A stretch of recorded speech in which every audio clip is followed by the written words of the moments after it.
다짜고짜 화내는 사람, 이렇게 맞받아치면 태도 180도 바뀝니다. 어휴, 여러분.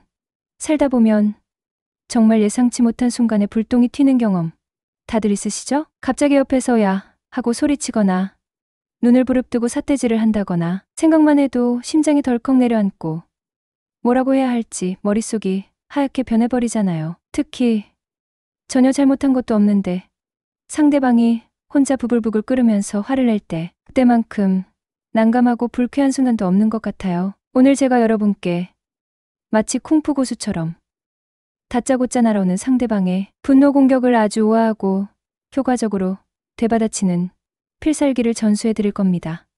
핵심은 바로 이거예요. 상대가 불같이 화를 낼 땐 절대 똑같이 뜨거워지지 마세요.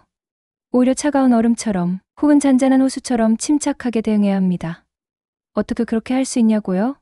지금부터 그 놀라운 비법들을 하나씩 파헤쳐 보겠습니다. 자, 한번 상상해 보세요. 평화로운 오후, 여러분은 열심히 일을 하고 있는데 갑자기 옆자리 동료가 얼굴을 붉히면서 아니, 그걸 왜 그렇게 했어요? 하고 소리를 빽 지릅니다. 네? 하고 멀뚱히 쳐다보면 내가 분명히 저번에 이렇게 하라고 말했잖아요. 하면서 더 큰 소리를 내죠. 순간 내가 뭘 잘못 들었나?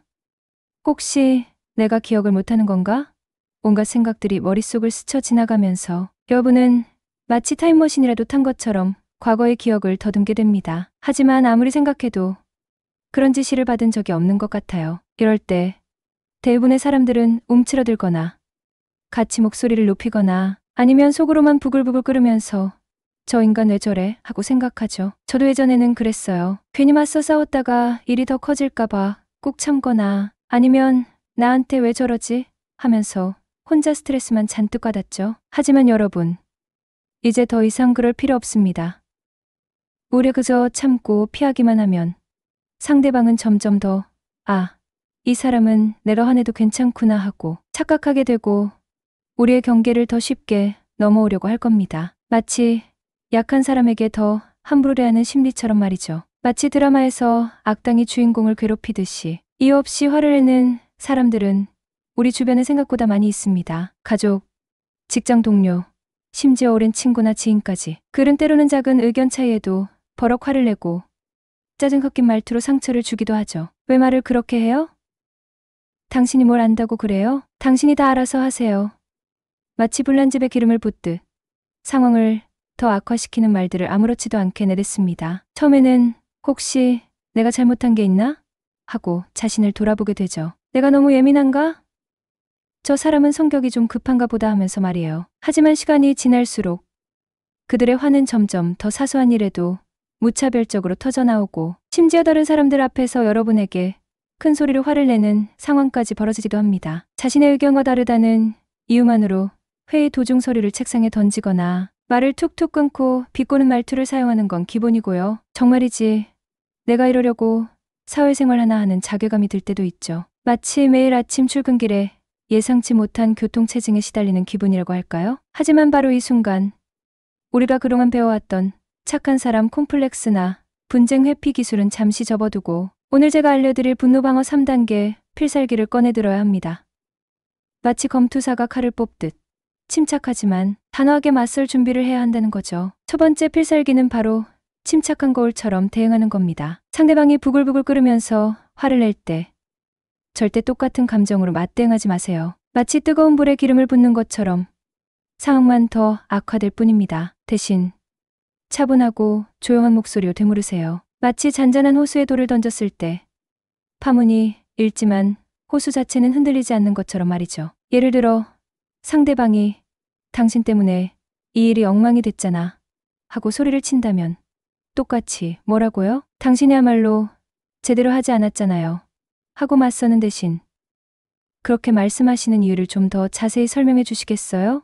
라거나 제가 어떤 부분에서 잘못했는지 알고 싶습니다 하고 차분하게 되묻는 겁니다. 마치 숙련된 바리스타가 뜨거운 커피를 다루듯 침착함을 유지하는 거죠. 놀랍게도 여러분이 감정적으로 동요하지 않고 평온한 톤으로 대응하면 상대방은 마치 자신의 감정이 거울에 비친 것처럼 느껴져서 당황하게 됩니다.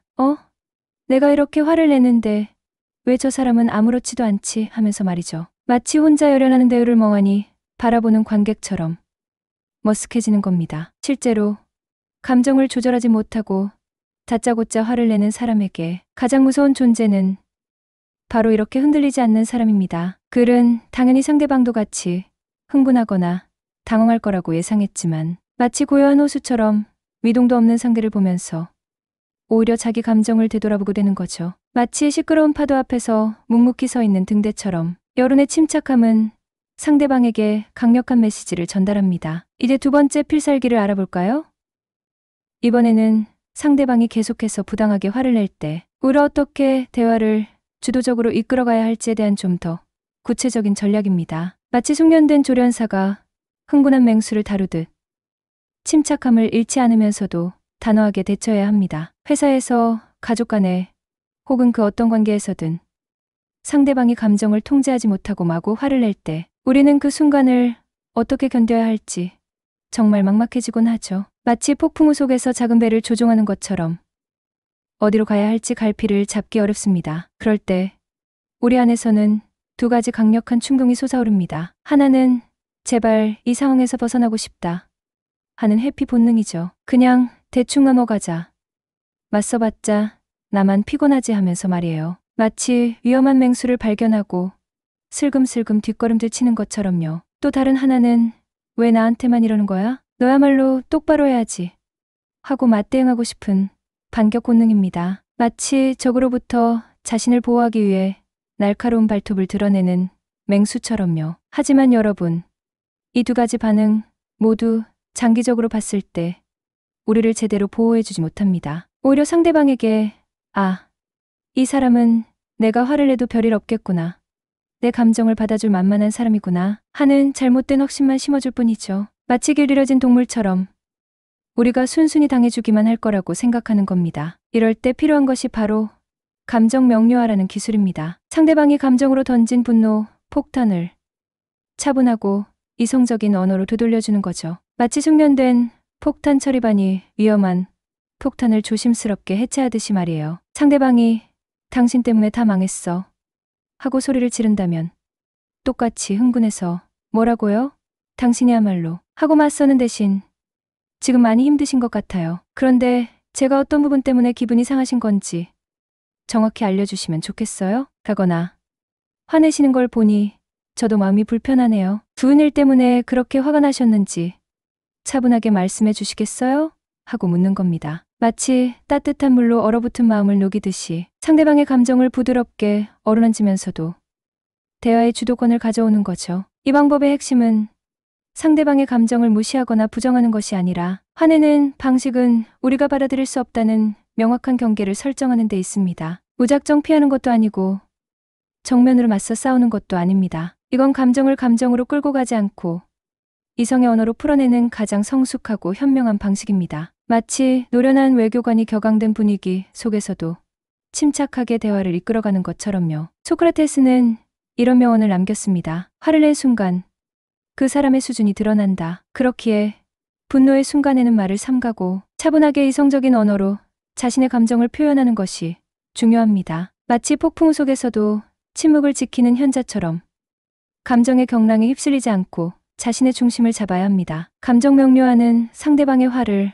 억누르거나 제압하는 기술이 아닙니다. 오히려 상대를 대화라는 안전한 공간으로 끌어오는 기술이라고 할 수 있습니다. 결혼 주변에도 습관처럼 소리를 먼저 높이거나 이유 없이 짜증을 내는 사람이 있다면 그의 감정을 차분하고 명료한 언어로 부드럽게 유도해보세요. 여러분이 그의 화를 그대로 반사하거나 피하지 않고 가만히 그의 감정을 정리해주면 놀랍게도 상대방은 어느 순간 그 울림에 고여질지도 모릅니다. 마치 거친 파도가 잔잔한 해변에 부딪혀 부서지듯 말이죠. 이제 마지막 세 번째 필살기. 화를 일삼는 사람과의 거리 조절에 대해 깊이 있게 이야기해볼까요? 이건 단순히 물리적인 거리를 두는 것뿐만 아니라 감정적인 거리, 그리고 시간적인 거리까지 포함하는 조금 더 전략적인 접근 방식입니다. 마치 숙련된 사냥꾼이 맹수와의 안전거리를 유지하듯 자신을 보호하기 위한 지혜로운 선택이라고 할 수 있습니다. 어떤 사람들은 화를 자신의 감정을 조절하는 수단이 아니라 다른 사람과의 관계를 장악하고 통제하는 도구로 사용합니다. 마치 리모컨처럼 자신의 분노 버튼을 눌러서 상대방을 원하는 대로 움직이려고 하는 거죠. 소리 지르는 것이 일시적인 감정 폭발이 아니라 습관이 되어버린 경우 그 사람은 자신이 분노를 통해 관계를 지배하고 있다는 사실조차 제대로 인식하지 못할 가능성이 큽니다. 마치 자신이 내뿜는 독가스에 서서히 중독되는 맹수처럼 자신의 행동이 주변 사람들에게 얼마나 큰 상처를 주는지 깨닫지 못하는 거죠. 이런 사람들에게는 앞서 이야기했던 침착한 거울이나 감정, 명료와 전략만으로는 근본적인 변화를 기대하기 어려울 수 있습니다. 마치 습관성 질병처럼 더 강력하고 지속적인 치료법이 필요할 수 있다는 거죠. 바로 이럴 때 필요한 것이 그들과의 건강한 거리를 유지하는 것입니다. 거리를 둔다는 것은 결코 그들을 미워하거나 완전히 단절하라는 의미가 아닙니다. 오히려 자신을 보호하고 더 이상의 감정적인 소모를 막기 위한 자기 방어 행위에 가깝습니다. 마치 튼튼한 울타리를 쳐서 함부로 침범하지 못하도록 하는 것과 같죠. 예를 들어 배우자가 습관적으로 짜증을 내고 화를 낸다면 그의 모든 감정적인 공격을 고스란히 받아내는 대신 당신이 지금 그런 말투로 이야기하신다면 저는 더 이상 대화를 하고 싶지 않습니다. 화가 가라앉은 후에 다시 이야기해요. 지금은 당신의 감정을 받아들일 준비가 되어 있지 않아요. 하고 단호하게 선을 긋는 겁니다. 마치 여기까지 하고 명확하게 경계선을 표시하는 것처럼요. 그리고 실제로 그 상황에서 조용히 방으로 들어가 문을 닫거나 잠시 산책을 나가는 등 물리적인 거리를 확보하는 것이 중요합니다. 처음에는 상대방이 왜 이렇게 예민하게 굴어? 말도 못해 하면서 더 격렬하게 반응할 수 있지만 여론이 일관되게 화가 아닌 차분한 말로 다시 이야기해달라는 태도를 유지하면 점차 그들도 자신의 행동을 되돌아보게 될 겁니다. 마치 벽에 부딪힌 공처럼 자신의 감정적인 공격이 더 이상 효과가 없다는 것을 깨닫게 되는 거죠. 핵심은 더 이상 상대방의 감정 쓰레기통이 되지 않겠다고 스스로를 지키기 시작하는 것입니다. 우리는 흔히 가까운 관계일수록 무조건 맞춰야 한다고 착각하지만 진정으로 성숙하고 건강한 관계는 서로를 존중하고 보호하기 위한 적절한 거리감이 있을 때 비로소 지속될 수 있습니다. 마치 두 개의 별이 서로 적절한 거리를 유지해야 아름다운 궤도를 그리며 공존할 수 있는 것처럼 말이죠. 거리 조절은 상대방의 감정을 무시하는 것이 아니라 그 감정이 나에게 상처가 될 수 있다는 것을 분명히 밝히는 자기 사랑의 표현입니다. 노자의 도덕경에는 이런 구절이 있습니다. 지극히 부드러운 것이 세상에서 가장 단단한 것을 이긴다. 여러분이 부드럽지만 단호하게 선을 긋고 거리를 지켜내는 순간 상대방은 여러분의 존재를 다시 보게 될 겁니다. 소리를 지르면 사람을 움직일 수 있다고 믿는 사람에게 진짜 힘은 때로는 조용히 떠나버리는 침묵이라는 것을 알려주는 것이죠. 마치 거센 바람 앞에서도 굳건히 서 있는 바위처럼 여러분의 침묵은 강력한 메시지를 전달합니다. 이 세 번째 방법, 거리 조절은 특히 가까운 관계일수록 더 절실합니다. 부부, 부모, 자식, 직장 상사, 오랜 친구. 여론을 존중하지 않고 다짜고짜 화로 감정을 쏟아내는 사람에게는 감정의 거리, 시간의 거리, 물리적인 거리, 이 세 가지를 조절하는 기술이 필요합니다. 감정의 거리는 즉각 가능하지 않고 한 템포 쉬는 것. 시간의 거리는 대화할 때 지금은 힘들다고 말하며 나중으로 미루는 것. 물리적인 거리는 공간을 잠시 떠나 상대와 분리된 시간을 확보하는 것입니다. 이 세 가지 거리감은 여러분이 무례한 화에 휘둘리지 않고 스스로를 지키는 매우 중요한 기술이라는 것을 기억하세요. 마치 자신만의 안전지대를 확보하는 것과 같습니다. 자, 이제 우리가 지금까지 이야기했던 세 가지 방법, 즉 침착한 거울처럼 대하기, 감정 명료화, 그리고 거리 조절을 실제 상황에서 어떻게 종합적으로 적용할 수 있는지 전문가의 조언을 바탕으로 조금 더 깊이 들어가 보겠습니다. 마치 숙련된 의사가 환자의 증상에 맞춰 최적의 치료법을 처방하듯 상황에 맞는 적절한 대응, 전략을 세우는 것이 중요합니다. 심리 상담 전문가들은 이렇게 조언합니다. 화를 내는 사람을 대할 때 가장 중요한 것은 그 사람을 바꾸겠다는 생각을 버리는 것입니다. 우리는 흔히 왜 저 사람은 저럴까? 왜 나한테만 저렇게 화를 낼까? 하는 질문을 던지지만 그 질문은 결국 상대방에게 우리의 감정적인 주도권을 넘겨주는 것과 같습니다. 상대방의 태도에 따라 우리의 감정이 좌우되는 순간 우리는 마치 꼭두각시처럼 그의 감정에 휘둘리게 되는 거죠. 그러니 중요한 것은 상대방의 감정을 조절하는 것이 아니라 우리 자신의 감정적인 중심을 단단하게 잡는 것입니다. 마치 태풍 속에서도 굳건히 뿌리내린 나무처럼 외부의 어떤 감정적인 공격에도 흔들리지 않는 내면의 힘을 키워야 합니다. 그 중심을 잡기 위한 실천적인 3가지 질문을 스스로에게 던져보세요. 첫 번째 질문. 지금 이 사람의 화는 정말 나 때문인가? 아니면 그 사람 자신의 내면적인 문제 때문인가? 대부분의 경우 화는 상대방의 내면적인 문제입니다. 피로, 스트레스, 좌절감, 미성숙함 등 다양한 부정적인 요소들이 복합적으로 쌓일 때 감정은 제대로 제어되지 못하고 폭발하게 됩니다. 상대방이 여러분에게 화를 낸다고 해서 여러분이 꼭 무언가 잘못한 것은 아닙니다. 이 질문을 스스로에게 던지면 불필요한 죄책감에서 벗어나 감정적인 거리두기를 할 수 있게 됩니다. 마치 남의 집에 불이 났는데 옆집 사람에게 왜 불을 제대로 안 껐어요 하고 화내는 것과 같은 어처구니 없는 상황일 수 있다는 것을 기억하세요. 두 번째 질문. 내가 지금 이 사람의 화에 즉각적으로 대응하지 않으면 정말 큰일이 일어나는 걸까? 내가 정말 무너질까? 이 질문은 우리의 감정적인 반응을 잠시 지연시키는 데 큰 도움이 됩니다. 즉각적인 반응은 대부분 후회를 남기기 마련입니다. 마치 뜨거운 냄비를 맨손으로 잡는 것처럼 우리에게 불필요한 고통을 안겨주죠. 침묵은 때로는 강력한 힘이 됩니다. 우리가 즉각적으로 반응하지 않으면 상대방은 자신의 감정을 되돌아보게 되고 그 감정의 불편함은 결국 그들 자신에게 고스란히 돌아갑니다. 마치 메아리처럼 자신이 내뱉은 감정의 파장이 자신에게 되돌아오는 것을 느끼게 되는 거죠. 세 번째 질문. 지금 이 대화를 계속해야 할 이유가 정말 있는 걸까? 여러분, 모든 감정에 일일이 대응할 필요는 없습니다. 지금 대화가 단순히 비난과 분노의 악순환 속에 갇혀 있다면 그것은 더 이상 건설적인 대화가 아니라 감정적인 쓰레기를 서로에게 던지는 행위에 불과합니다. 이럴 때는 단호하게 대화를 멈추는 것도 하나의 성숙하고 지혜로운 대응입니다. 마치 멈추지 않는 폭우 속에서 우산을 접고 피하는 것처럼 더 이상의 감정적인 피해를 막는 최선의 선택일 수 있습니다. 심리학자 마셜 로젠버그는 사람은 자신이 들은 방식대로 말하게 된다고 했습니다. 여러분이 평온하고 단단한 방식으로 상대방의 감정을 받아들인다면 언젠가는 그들도 여러분의 침착함에 맞춰서 말하게 될 것입니다. 마치 조용한 물결이 거친 파도를 잠재우듯 말이죠. 또한 모든 분노는 지켜봐주는 관객이 없으면 점차 힘을 잃습니다. 화를 퍼붓는 사람은 자신의 감정을 받아주고 반응해줄 청중을 필요로 합니다. 하지만 여러분이 더 이상 그의 청중이 되어주지 않기로 결정하는 순간 그의 분노는 메아리도 없이 공허하게 사라질 것입니다. 마치 혼자 지는 개처럼 관심을 받지 못하면 멈추게 되는 것과 같습니다. 현명한 대응은 상대방의 모욕을 피하는 기술이 아니라 그 모욕 앞에서도 자신의 침착함과 존엄성을 잃지 않는 법을 배우는 것입니다. 우리가 어른스럽고 성숙하게 반응할수록 그들은 오히려 어린아이처럼 미성숙하게 보이기 시작합니다. 그것이 바로 침착함이 가진 진정한 힘입니다. 우아하게 자신의 경계를 지키는 것은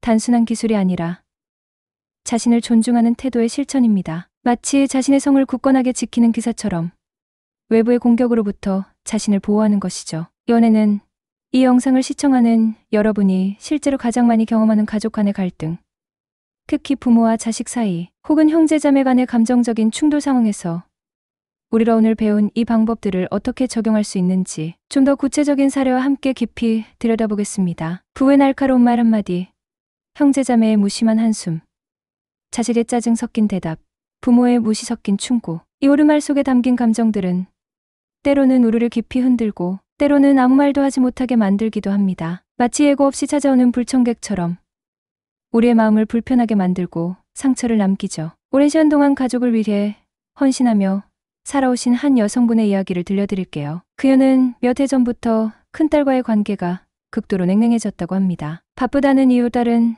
자주 연락도 하지 않았고 겨우 통화가 연결되어도 툭툭 끊어지는 말투에 늘 날카로운 가시가 돋아있는 듯한 느낌을 받았다고 합니다. 처음에는 혹시 내가 너무 간섭했나? 딸 입장에서 잔소리를 들렸나? 어릴 때 내가 부족했던 엄마였나? 하며 끊임없이 자신을 자책했다고 합니다. 마치 어두운 동굴 속에서 홀로 길을 잃은 것처럼 답을 찾지 못하고 괴로워했죠. 하지만 결정적인 사건은 작년 설 명절이었습니다. 오랜만에 설 준비를 위해 집에 온 딸은 엄마가 준비한 음식, 하나하나의 재료부터 시작해서 정리하는 방식, 집안 청소 상태, 심지어 엄마의 말투까지 모든 것에 민감하게 반응하며 결국 감정을 터뜨리고 소리를 질렀습니다. 엄마는 왜 항상 자기 방식대로만 해요?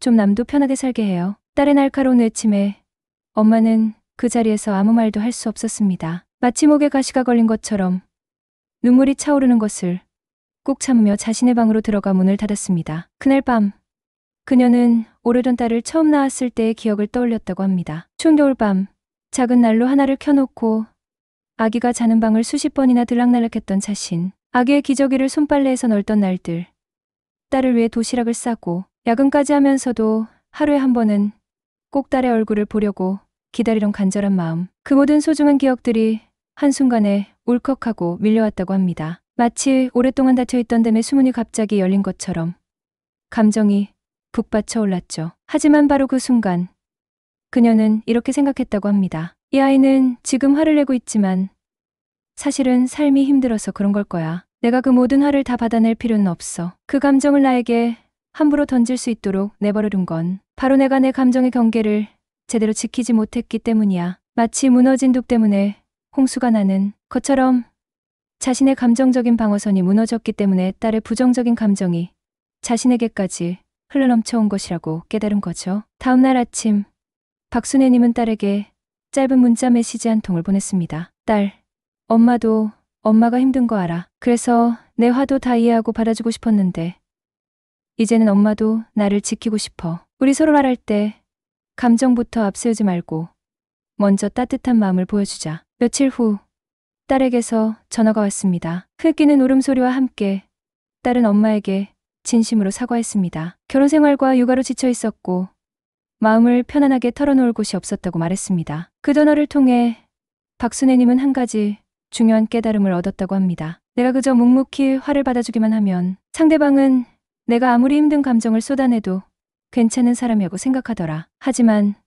내 감정의 벽을 세우고 나니 그 아이도 비로소 자신의 분노를 되돌아보게 되더라. 마치 둑이 생기자 비로소 강물의 흐름이 조절되기 시작한 것처럼 말이죠. 가족이라는 이름 아래 우리는 너무나 많은 것을 당연하게 참아왔습니다. 무례한 말, 날카로운 비난, 부당한 감정적인 공격까지. 그러나 가족이기에 더욱 지켜야 할 것은 바로 나라는 사람의 마음의 평온이고 내 감정의 건강한 경계입니다. 한 철학자는 이렇게 말했습니다. 사랑은 경계 안에서 피어난다. 경계 없는 사랑은 스스로를 파괴한다. 가족이라는 든든한 울타리 안에서도 여러분은 자신의 감정의 주인입니다. 화를 던지는 가족에게 때로는 단호하게 말할 수 있어야 합니다. 당신의 그런 말투는 나를 아프게 해요.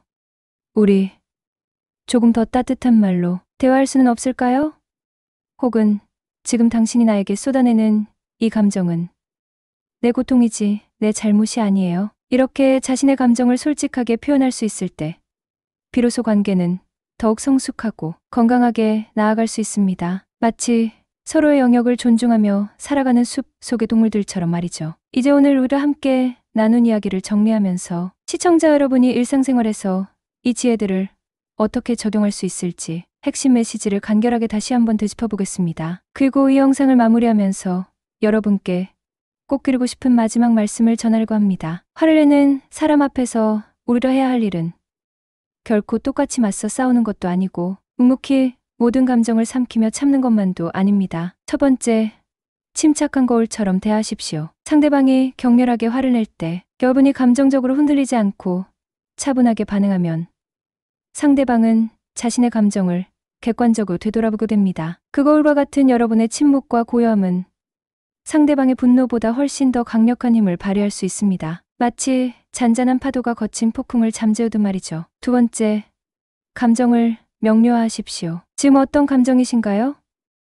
그 말씀은 구체적으로 어떤 의미인가요? 제가 당신의 감정을 이해하기 위해 어떻게 하면 좋을까요? 와 같이 질문하며 상대방 스스로 자신의 감정을 언어로 정리하도록 유도하세요. 이렇게 하면 그들은 더 이상 감정을 무기가 아닌 대화를 위한 도구로 사용하게 될 것입니다. 마치 어둠 속에서 길을 잃은 사람에게 등불을 비춰주는 것처럼 대화의 방향을 제시해 주는 것이죠. 세 번째, 거리 조절을 실천하십시오. 그 격렬한 감정의 소용돌이 속에서 잠시 벗어나는 것. 상대방의 분노에 즉각적으로 반응하지 않는 것. 그것이 바로 여러분이 스스로를 지켜야 할 감정의 울타리입니다. 그 누구의 화도 여러분의 마음을 함부로 상하게 할 권리는 없습니다. 우리는 모두 스스로를 존중하고 보호할 권리를 가지고 있습니다. 그리고 그것은 오히려 사랑하는 사람에게조차 때로는 분명하게 선을 그을 수 있을 때 비로소 진정한 자기 사랑으로 완성됩니다. 마치 소중한 꽃을 보호하기 위해 울타리를 치는 정원사처럼 말이죠. 한고전에는 이런 말이 있습니다. 더 이상 대화를 이어갈 수 없을 때는 그 자리를 떠나는 것이 가장 위대한 말이다. 우려한 감정의 소나기 속에서 굳이 말로 맞서 싸우려 하지 말고 때로는 조용히 그 자리를 지키며 때로는 단호하게 한 걸음 물러서서 여러분 자신을 소중하게 보호하시기를 바랍니다. 마치 폭풍우를 피하는 현명한 나그네처럼 말이죠. 시청자 여러분, 화라는 감정은 언제나 우리 삶의 어딘가에 존재합니다. 가족 사이에도, 친구 사이에도, 직장에서도, 심지어는 우리 스스로에게까지도 말이죠. 그러니 오늘 제가 말씀드린 이 3가지 방법은 누구나 꼭 익혀야 할 감정 조절의 기술이자 성숙한 인격의 실천입니다. 오늘 이 영상을 통해 여러분의 마음이 조금 더 단단해지고 다른 사람의 감정적인 공격에 이제는 덜 흔들리는 더욱 평온한 여러분이 되셨기를 진심으로 바랍니다. 마지막으로 시청자 여러분께 간절히 부탁드리고 싶은 것이 있습니다. 혹시 여러분 주변에도 다짜고짜 화를 내는 사람 때문에 마음 아파하고 상처받은 분이 있다면 오늘 이야기를 꼭 그분께도 들려주세요. 그리고 여러분의 경험과 생각을 댓글로 자유롭게 나눠주시면 감사하겠습니다. 여러분의 소중한 경험이 또 다른 누군가에게는 큰 위로와 용기가 될 수 있으니까요. 마치 어둠 속에서 길을 잃은 사람에게 밝은 별빛이 되어줄 수 있는 것처럼 말입니다. 또 이 영상이 여러분의 마음에 조금이라도 와닿았다면 좋아요와 구독으로 함께 해주시길 바랍니다. 우린 앞으로도 삶 속에서 부딪히는 수많은 감정들, 그 속에서도 지혜롭고 따뜻하게 살아가는 방법을 함께 찾아갈 것입니다. 오늘도 귀한 시간 함께 해주셔서 진심으로 고맙습니다. 여러분의 마음이 어느 자리에서든 평온하시기를 바라며 다시 만날 날을 기약하겠습니다. 지금까지 감정의 중심을 지키는 시간을 함께 해주셔서 진심으로 고맙습니다.